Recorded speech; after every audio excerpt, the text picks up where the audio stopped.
Adesso un'ora fa mi hanno cacciati fuori, no? Disperati, disperati. Non si fa niente, non si fanno lavori disperati. Disperati, siamo... non lo so. È la voce dell'ultimo capofamiglia costretto a lasciare la propria abitazione nelle vicinanze della piazza di Perarolo. Oltre il Boite, a poche decine di metri di distanza, incombe la frana della Busa del Cristo.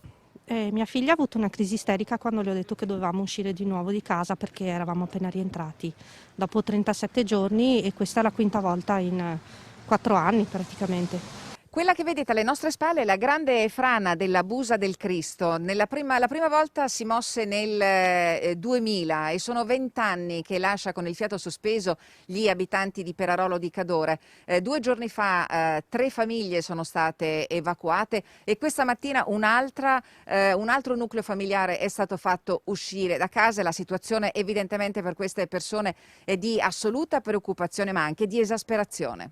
È un'esasperazione comune, io capisco il senso di disagio e anche di profondo smarrimento che hanno avuto in questi anni qua. Il disagio c'è perché l'evoluzione è in essere, l'abbiamo vista anche in questi giorni e di conseguenza le criticità ci sono e ci sono tutte. L'unico dato positivo in questo momento è che la situazione idraulica non preoccupa come preoccupava un mese fa.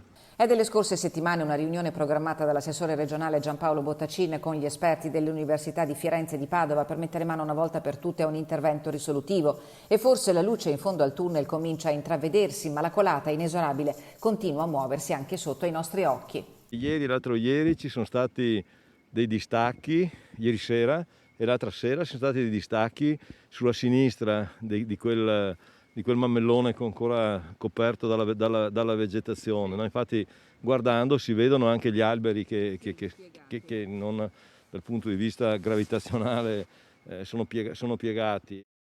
È un movimento complesso che può essere innescato anche da movimenti, da cambiamenti di condizioni al contorno come delle piogge o improvvise o anche come è stato nei giorni scorsi lo scioglimento della neve. La macchina della protezione civile si è mossa immediatamente per tutte le necessità.